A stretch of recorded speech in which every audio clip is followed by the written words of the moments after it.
Hello student, good morning all of you. Let us solve leftover question of the book साहित्य सागर chapter 1 बात अठन्नी की. Question number 2 घा.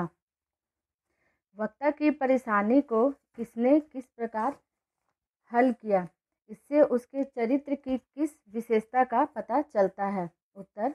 वक्ता की परेशानी को उसके मित्र रमजान ने अपने कुछ रुपए देकर हल कर दिए और थोड़े ही दिन बाद रसीला के बच्चे स्वस्थ हो गए. इससे उसके दयालुता तथा सेवा भावना स्वभाव के बारे में पता चलता है.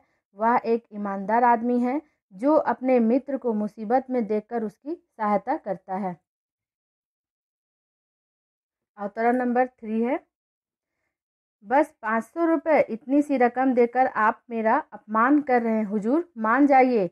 आप समझे आपने मेरा काम मुफ्त किया है. अवतरण के अनुसार प्रश्न नंबर का है. वक्ता और श्रोता कौन कौन है, उनके कथन का संदर्भ स्पष्ट कीजिए. उत्तर. यहाँ पर वक्ता बाबू जगत सिंह है और श्रोता रसीला है. इनके इस कथन का संदर्भ स्पष्ट किया गया है कि एक दिन जब इंजीनियर बाबू कमरे में किसी से बात कर रहे थे तब रसीला ने यह सुना. इंजीनियर बाबू उनसे यह कह रहे हैं कि 500 रुपये देकर उनका अपमान कर रहे हैं. तब उन्होंने यह बात कहा कि वह उनका काम मुफ्त कर दे रहे हैं. प्रश्न नंबर खा है. रसीला उनकी बातचीत को सुनकर क्या समझ गया और क्या सोचने लगा. उत्तर है.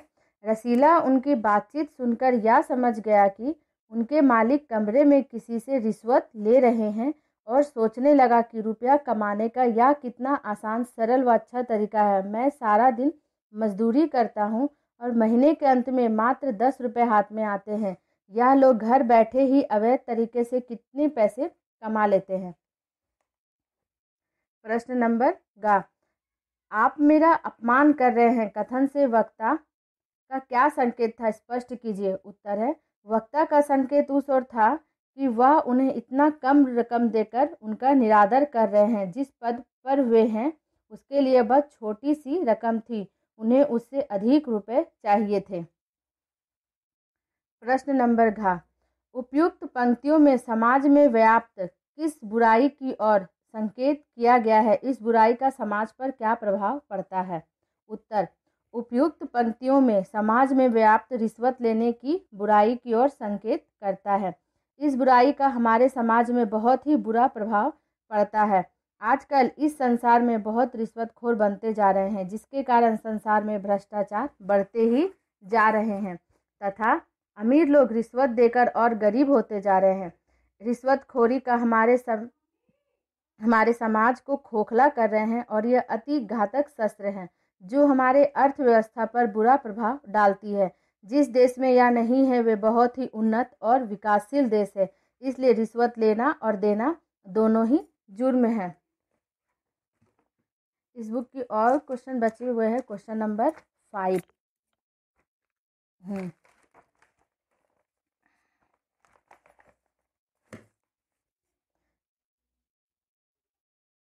भैया, क्वेश्चन नंबर अवतरण नंबर 5 है. भैया, गुनाह का फल मिलेगा या नहीं यह तो भगवान जाने, पर ऐसी कमाई से कोठियों में रहते हैं और एक हम हैं कि परिश्रम करने पर भी हाथ में कुछ नहीं आता.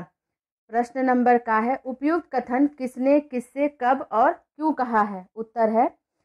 यह उपयुक्त कथन रमजान ने रसीला को बोला जब रसीला ने बताया कि अंदर कमरे में बाबू जगत सिंह रिश्वत ले रहे थे, क्योंकि रमजान और रसीला कितने परिश्रम करते हैं.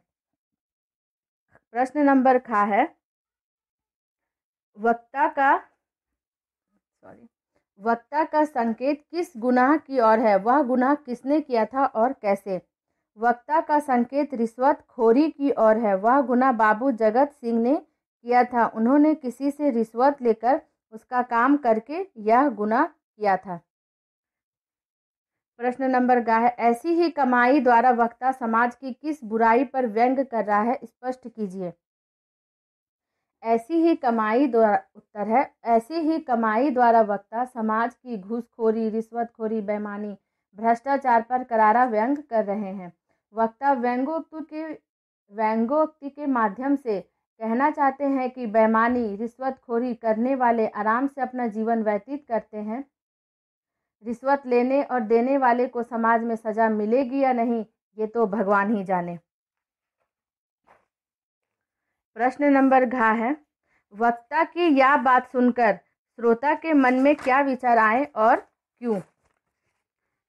वक्ता की यह बात सुनकर श्रोता को यह विचार आए कि सालों से वह इंजीनियर बाबू के यहाँ काम कर रहा है। इस बीच इस घर में उसके हाथ के नीचे से सैकड़ों रुपए निकल गए, पर कभी उसका धर्म और नियत नहीं बिगड़ा। एक एक आना भी उड़ाता तो काफ़ी रकम जुड़ जाती। Thank you. आशा करती हूँ कि बचे हुए सारे प्रश्न चैप्टर 1 के मैंने हल कर दिए हैं। धन्यवाद।